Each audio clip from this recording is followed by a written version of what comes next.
What's in a game, and are modern games really better than the ones we grew up with? A B² case study of old versus new starts right now.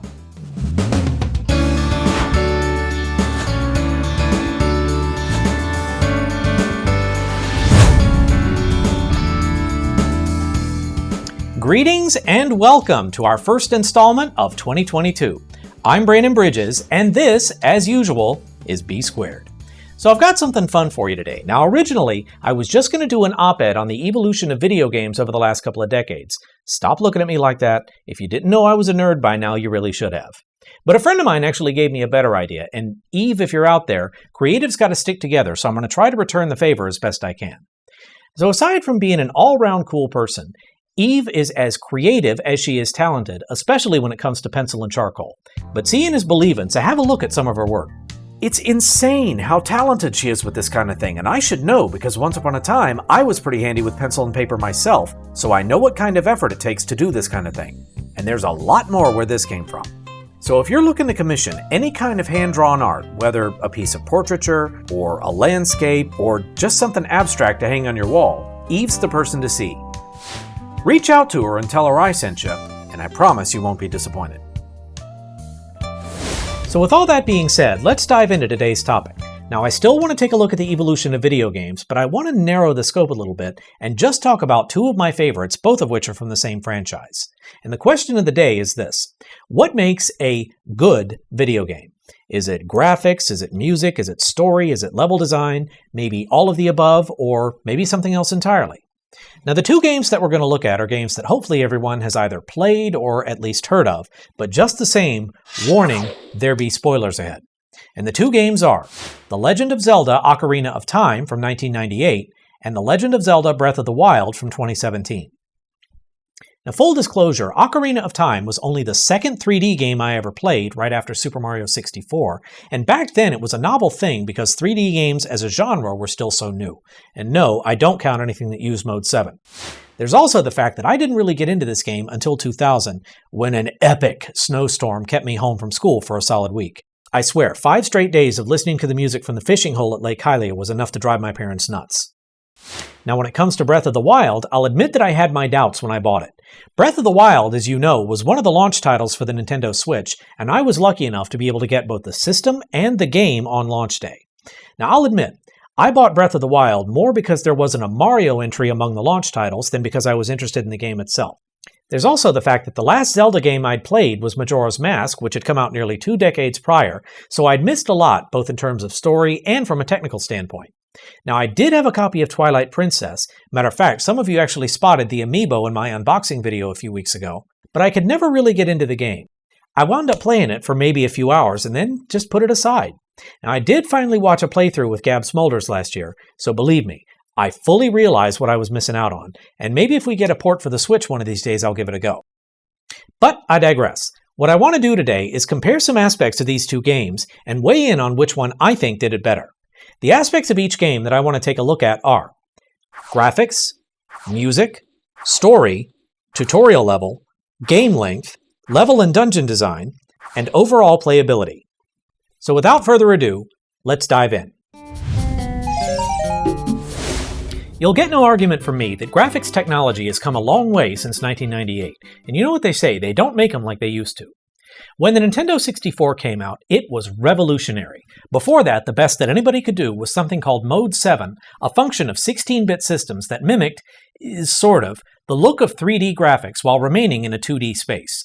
You saw this in games like Super Mario Kart, Pilot Wings, or if you were a Sonic the Hedgehog fan, the bonus stages of the second and third games. But the key question is, what constitutes graphics that are good? Is it the quality of the textures, the polygon count of the models, or is it something more subtle? Let's take a look.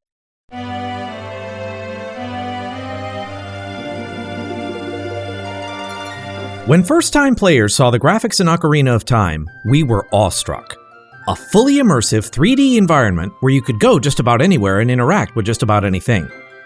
What's more, the game worlds were fully textured, and by using a load-on-demand system, or LOD, the game was able to preserve the quality of objects seen up close by hiding things that were further away.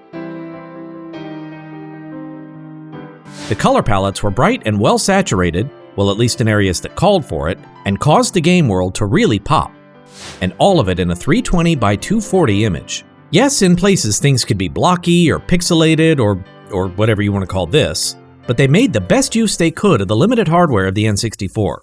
Probably helps to mention that the game engine for Ocarina was the same one that had been made for Super Mario 64, but with 2 years of refinements built in along with the new game scenario. So regardless of what the graphics were or weren't on an aesthetic level, for their time they were a technological marvel. You've got to admire the developers of the time for getting such limited hardware to run a game as complex as this one. You gotta remember, every object, every enemy, every location had to be modeled and textured, and let's not forget lighting, plus camera motions in certain areas. In a lot of ways, the game really was ahead of its time. And I couldn't talk about the graphics in this game without mentioning that familiar L is Real 2041 texture from Super Mario 64. Yup, it's here too in Dodongo's Cavern. Nice little Easter egg. And then there's Breath of the Wild. It was a launch title for the Switch with all the pomp and circumstance that implies.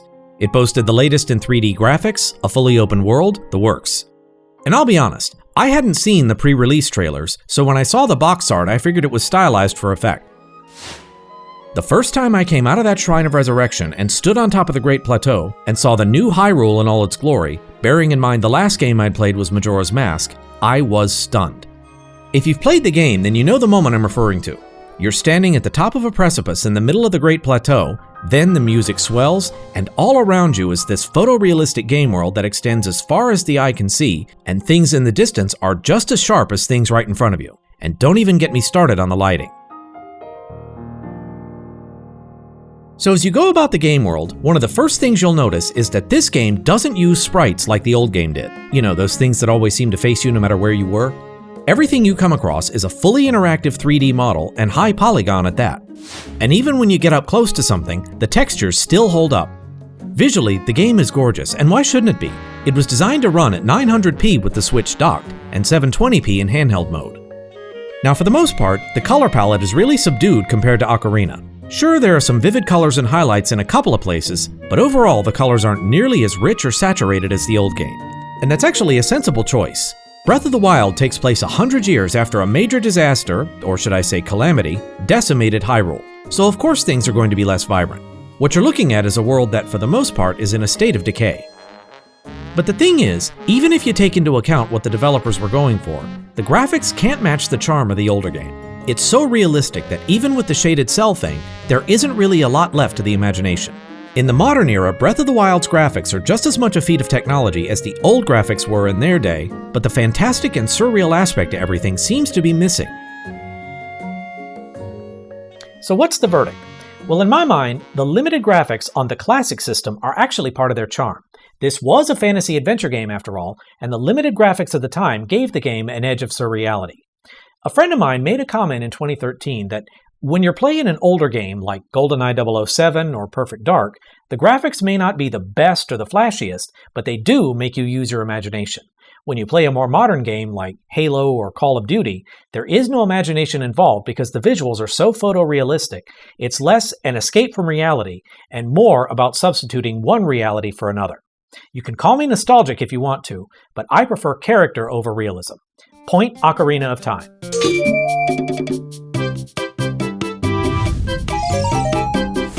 So if you recognize this tune,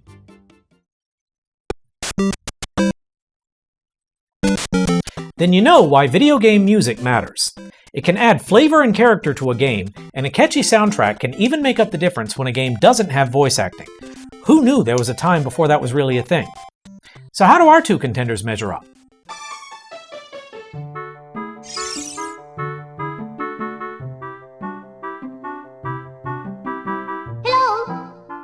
Except for a few syllables here and there, Ocarina of Time doesn't have any voice acting, so the game makes up for it with a rich, vibrant soundtrack composed by Nintendo legend Koji Kondo, who longtime Nintendo players would already know from the Mario series and who was behind all the Zelda music up to that point.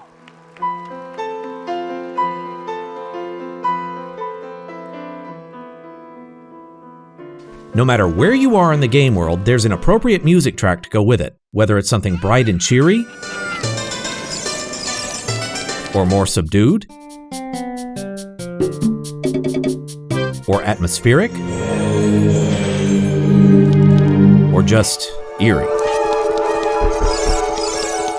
And I've got to give an honorable mention to the music for Hyrule Field.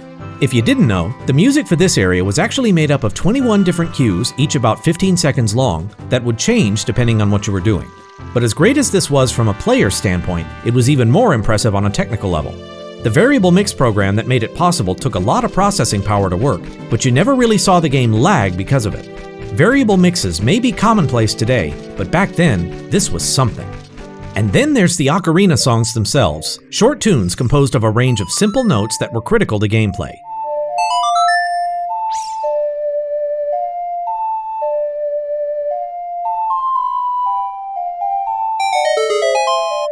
The warp songs all evoked the temples they went with, which usually meant either suspenseful or brooding.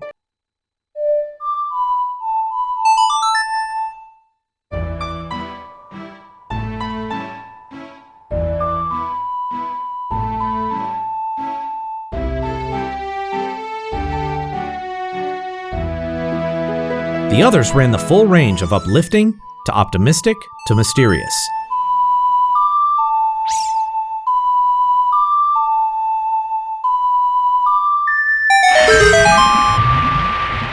My favorite was the Prelude of Light, and I was shocked to hear it again in Twilight Princess.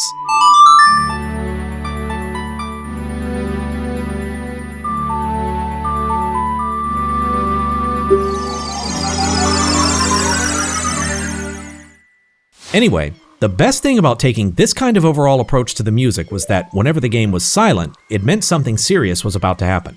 You only saw this in a few places, but it was definitely effective where it was used.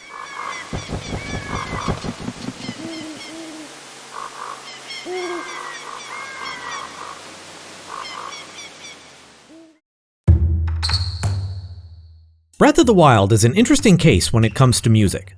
Unlike a lot of games I've played, the music is very subtle and it can be easy to miss if you're expecting something more.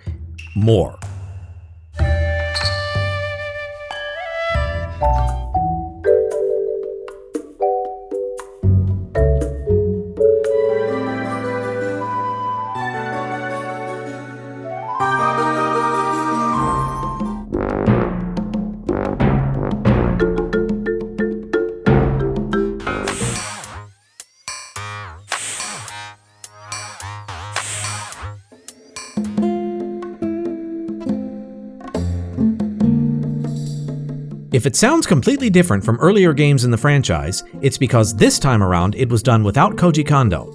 Instead, the composers for this game were a trio of relative newcomers to the franchise, Manaka Kataoka, Yasuaki Iwata, and Hajime Wakai. They brought a different style to the music for this game than what had come before it. I'll admit it, after the burst of music when you step out of the Shrine of Resurrection and see Hyrule for the first time, I seriously thought that the game didn't have any music. I was genuinely surprised when I entered the first shrine and heard the soundtrack.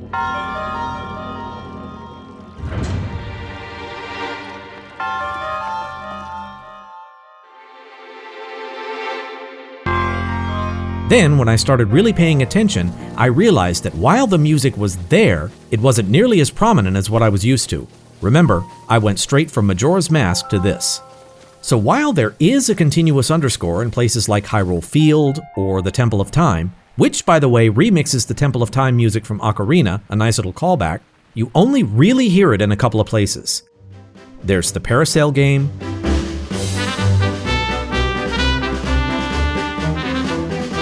there's the Ballad of the Dragons, and of course Hyrule Castle.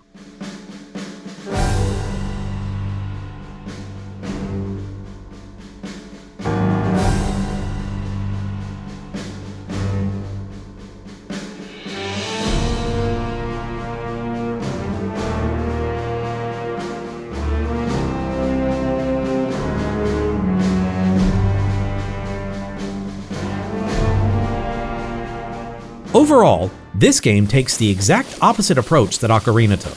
This time, the majority of the game is either silent or subtle, and you know things are serious when there's music that actually gets your attention. And trust me, the first time you hear that Guardian theme, it's going to get your attention.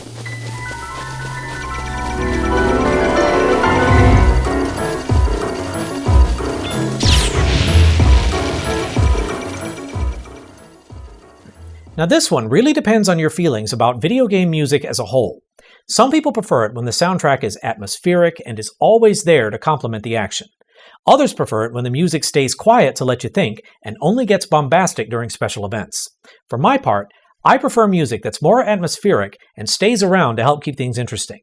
Point to Ocarina of Time.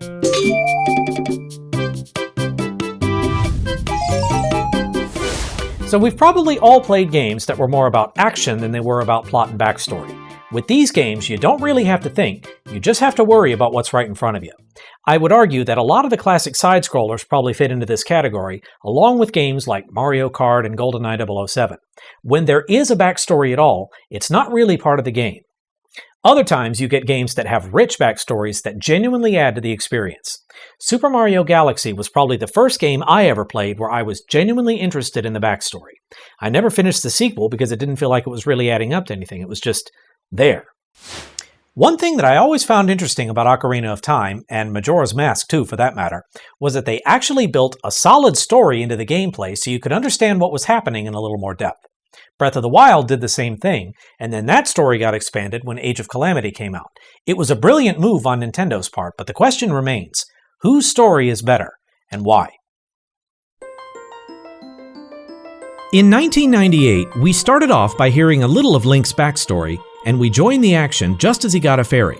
From that point on, we were part of everything that happened. It had context and it had meaning. Then along the way, Link learns more about Hyrule, the Triforce, and so on, and you start to get an understanding of who all these characters are and how they fit into the story. It's actually not that hard to imagine the events in the game written out as a narrative. Actions flow from A to B to C, and you can actually start to follow the story as it unfolds. I'll admit that I really like that because when I played the game for the first time, I didn't know a thing about the Zelda franchise. This game incorporated a cohesive narrative and gave it to the player in a way that made sense without being overwhelming. Although I will say there were a touch too many unskippable cutscenes.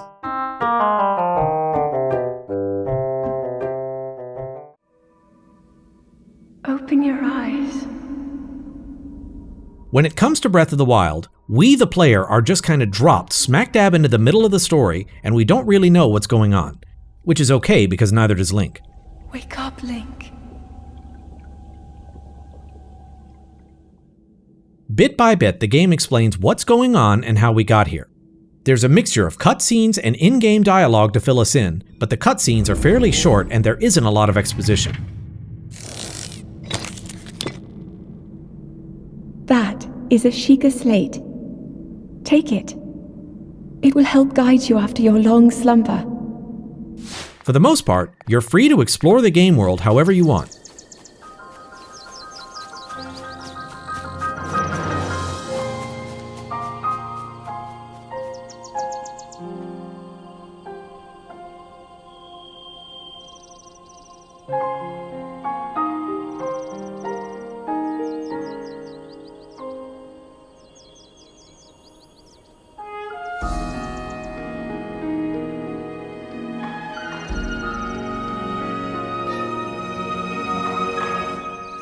There is a side quest with 11 memories that helps fill in some of the gaps, but it's optional and depends just as much on luck as it does knowledge of the game world.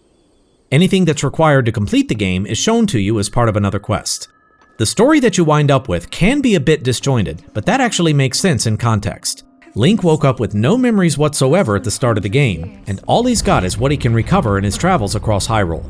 And just like real-life memory loss, what you get back, if anything, often is fragmented and disjointed.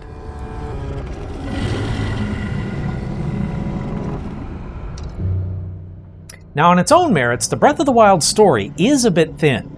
I did appreciate that it made room in its narrative for secondary characters like Daruk, Mipha, Rivali, Cass, even the Three Dragons.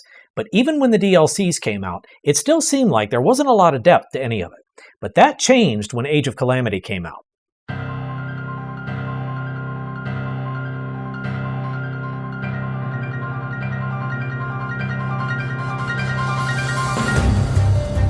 When the second Hyrule Warriors game came out, it was billed by Nintendo as a game to tide the audience over until Breath of the Wild 2 was ready, so when I bought it I didn't really know what to expect, especially since I hadn't played the first game.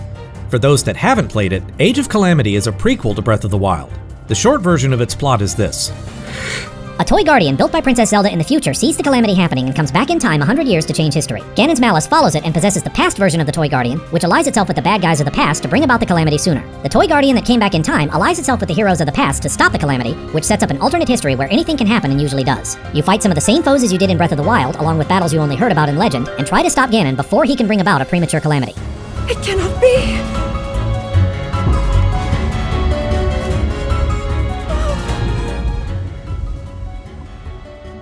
Now, even once you accept that Age of Calamity takes place in an alternate timeline, it's hard not to think back to it when you play Breath of the Wild again. As one example, take Fort Hatino. When you come across it in Breath of the Wild, all you see is a field of decaying guardians near a crumbling stone wall. It's obvious something major went down here, but it's just an abstract concept at that point. But then when you play Age of Calamity, all of a sudden you're right there in the thick of it. You get to see and hear firsthand just how chaotic things were. And even though this time you're there to make sure the good guys win, the next time you play Breath of the Wild and visit Fort Hatino, suddenly you remember when you fought all the guardians and monsters 100 years ago. It was an extremely clever idea on Nintendo's part. They let you play Breath of the Wild, but then when you go back and play the prequel, and then come play Breath of the Wild again, suddenly everything has so much more context than it did before. So here's the dilemma. If I do a direct game-to-game comparison, Ocarina of Time clearly has the stronger story, but if you factor in Age of Calamity, suddenly the scales begin to tip the other way. Now I know people are out there asking, well, what about Majora's Mask? Yes, Majora's Mask did technically continue the story, but it did so by going forward and into a parallel world at that. If you look at Age of Calamity, it actually went back and provided additional context for things we'd already seen, and I don't think Majora's Mask can match that. I think I'm going to declare this one a draw. Point to both Ocarina of Time and Breath of the Wild.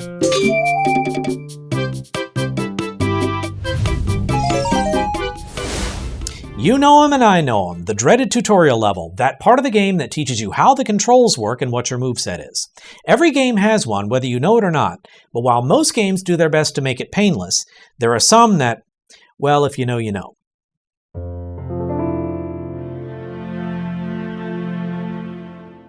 Pretty much since the game's release in 1998, one comment that I've heard consistently about Ocarina of Time is how terrible its introductory level is. For those who maybe haven't played the game in a while, or just block this part out of your memory, I'm talking about the Kokiri Forest, which includes the Great Deku Tree. The short version is, it feels like you go an average of 5 seconds before you get interrupted by some bit of unskippable dialogue or a tip on how to do something. Listen. In 1998, this made sense since the game was radically different from anything we'd ever seen before and we had to learn the ropes. But between Navi and the Kokiri scattered around, you spent a lot of time mashing B just to get through the dialogue and get on with what you were doing. And I know everybody's thinking it, so I'll just say it. We did the same thing with Kaepora Gaebora. Raise your hand if you ever asked him to repeat everything by accident at the end and had to sit through it all again. To be fair, the Kokiri Forest isn't especially long as introductory levels go. It just seems that way because you keep having to stop for things. The word tedious comes to mind. Hey, listen! Watch out!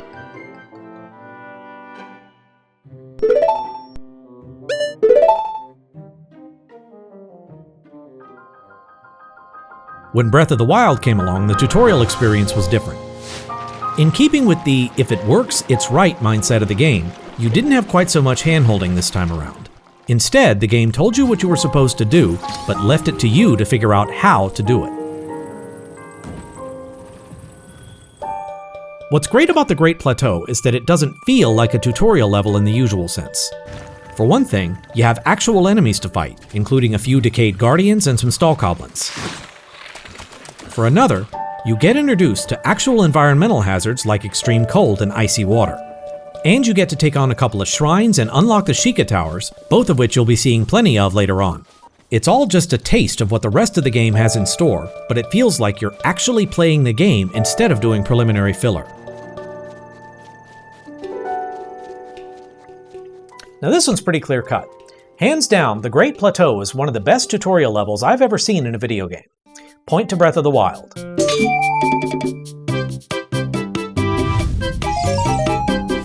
So I know that game length is another one of those topics that's highly subjective and that everybody defines it according to their own ideas and conventions. Some of you hear game length and you think time required to 100% the game. Others of you think like speedrunners and think minimum time required to beat the game's final boss. My definition falls somewhere between the other two. I think of game length as the time required to accomplish all the game's primary objectives, stock up unnecessary supplies, and then go beat the final boss. And for the record, yes, I have 100%ed both Ocarina of Time and Breath of the Wild. We'll talk about what that entailed in each game section, but the point is, while I do think that time frame should be factored in, I think we need to be realistic that not everyone is going to run down every last item, and that some people play the game more for fun than for completion. Ocarina of Time was famous for a number of things, and infamous for quite a few more, Water Temple. But the main attraction was its gigantic open world, which you could navigate freely and which had a ton of side areas.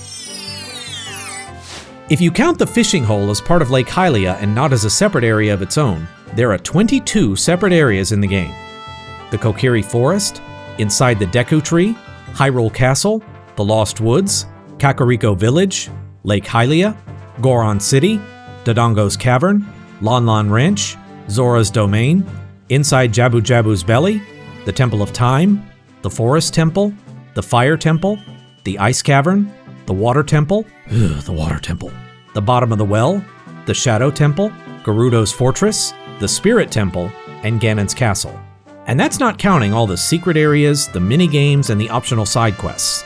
Everybody plays at different rates, and I get that, but when I played this game back in the day, I was at it for weeks. I wasn't really a completionist in those days, but I did want to try to be as prepared as possible before I went to the final boss, so I did go for all the bottles and all the great fairies. Ugh, the great fairies.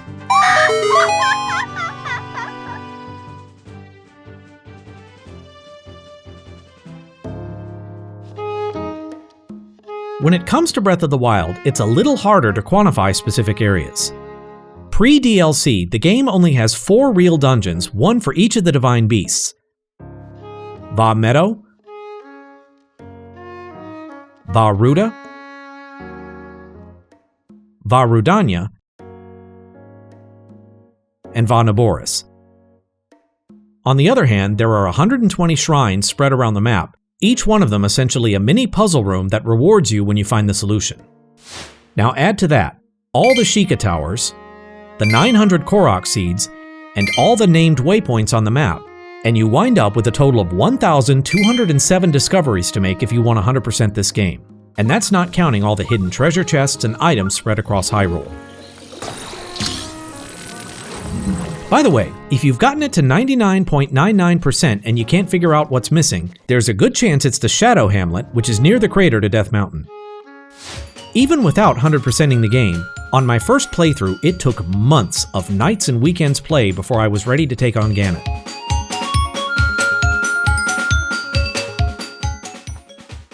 So I did some digging, and by the best figures I could dig up, the Breath of the Wild map is about 139 square miles in size versus an estimated 0.15 square miles of playable space in Ocarina of Time. That's a big difference. So obviously there's going to be an imbalance in game lengths no matter how you slice it. I'm not going to call one game length better or worse than the other because there are so many variables that can affect gameplay. For my part, even after beating the game, I still play Breath of the Wild whenever I need a few minutes distraction. Pull out my Switch and take on a Silver Lionel, or spend a few minutes taking out Silver Bokoblins, and then I can go right back to what I was doing. Speaking strictly in terms of the main quest, I'm inclined to give this one to Ocarina of Time since it has a greater number of traditional dungeons. Breath of the Wild only has 4, and you can't even re-enter them after you've beaten them. Circle gets a square.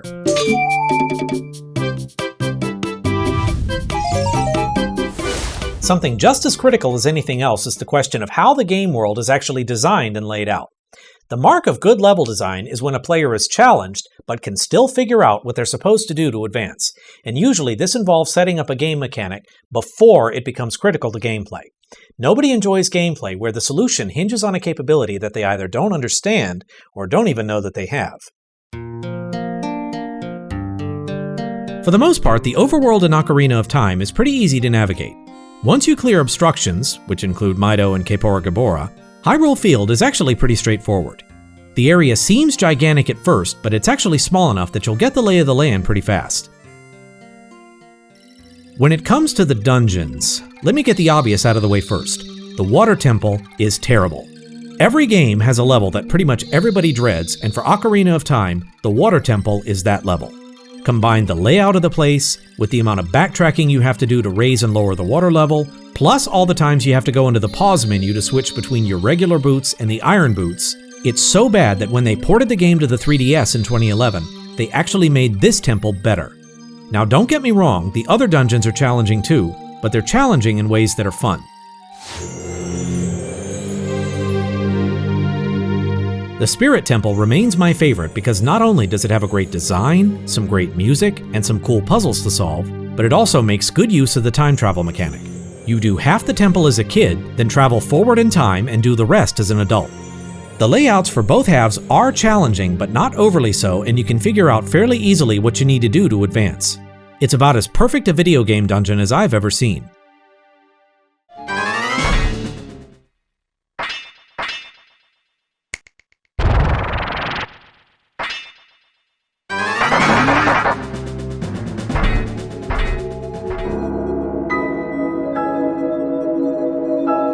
Breath of the Wild is an interesting case when it comes to level design, partly because there aren't really levels in the usual sense. The designers of this game favored a gigantic open world, and even though it was divided into specific biomes, desert, seaside, snow, grass, they weren't levels in the traditional sense. The exception is the 4 divine beasts, each one of which is the equivalent of a dungeon, plus Hyrule Castle. The 4 divine beasts are pretty well designed, and for the most part I was able to find my way through them without getting stuck. I did have to consult guides a time or two to get through the Blight Ganons, shameless plug for IGN, but it had less to do with how the levels were designed and more to do with the fact that I'd skipped certain parts of the game and didn't really understand how certain things worked.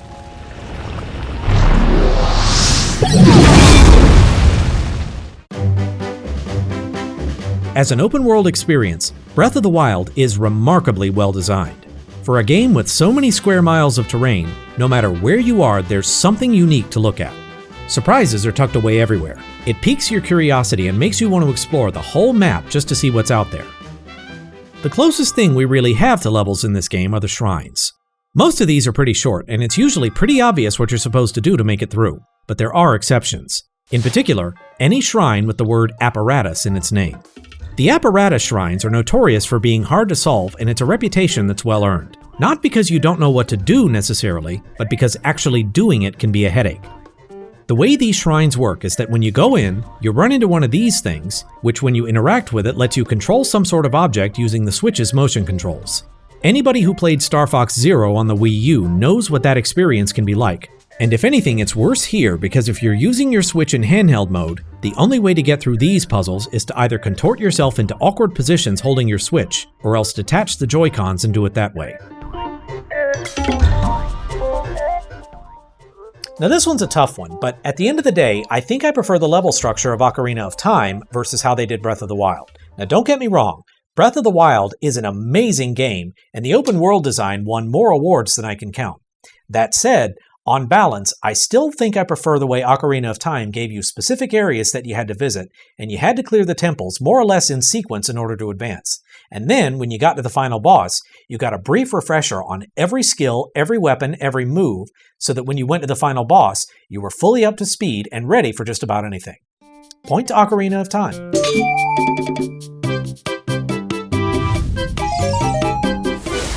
The last thing I wanted to take a look at was overall playability and by extension, the replay value.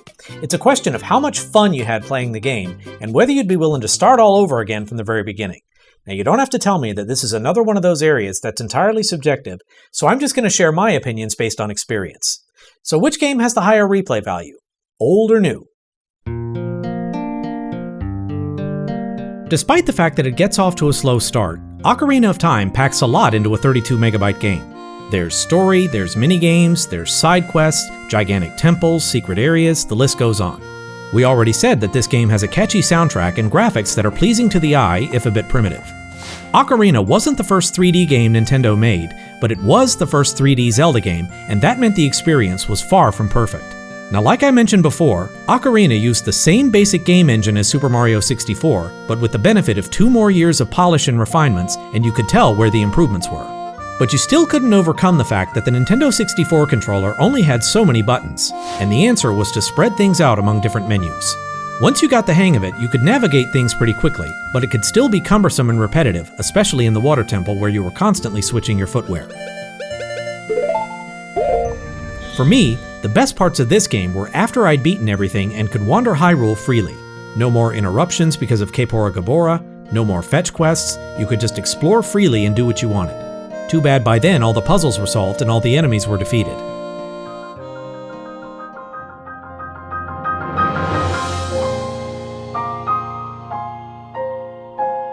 By comparison, Breath of the Wild dispenses with a lot of things that I found annoying in Ocarina of Time.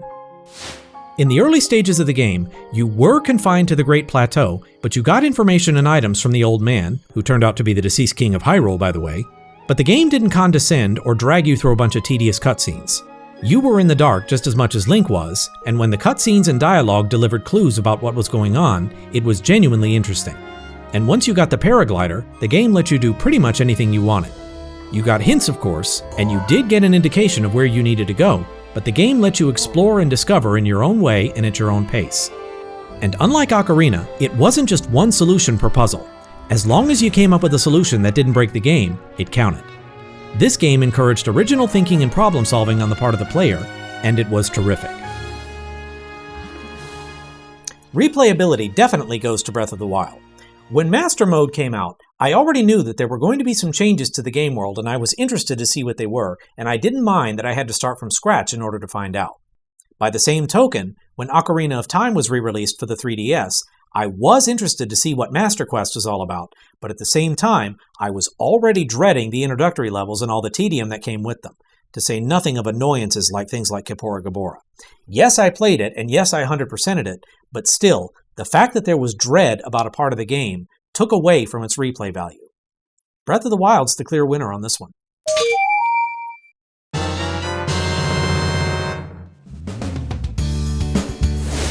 So there you have it. Now I know it may have sounded like I was beating up on Breath of the Wild for daring to try something different, but the truth is, both of these are amazing games for their times, and I still play both of them on a regular basis.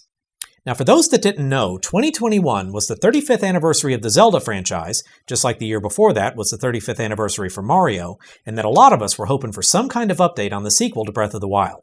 Unfortunately, we got left high and dry for most of the year, though we did finally get that second gameplay trailer. But what's interesting to me is that along the way, when people spotted new patents being filed for both Ocarina of Time and Majora's Mask, it ignited speculation that we might finally see HD ports of those two games. Now sadly, that wasn't to be, and by all accounts the Switch ports that we did get aren't even as good as the originals, but it still shows just how much interest there is in these two games, even 2 decades after their release. Now I've heard comments along the way that the ultimate game would be if you took the plot and setting of Ocarina of Time and expressed it in all the HD splendor that you see in Breath of the Wild, and I can't say I disagree with that. Matter of fact, a couple of folks have already done it and built an impressive HD remaster of the game using the Unreal Engine. Gotta say, I think they're onto something. In the meantime, what we got is what we got. What's your take on all this? Did you enjoy Ocarina of Time more than Breath of the Wild? Or for you, was it the other way around? If not one of those two, what was your favorite Zelda game and why? Drop a comment below and let's chat. That's all for now, but as always, thanks for watching, and until next time, this is Brandon Bridges reminding you the best way to be is B squared. We'll see you next time. Bye-bye, everybody.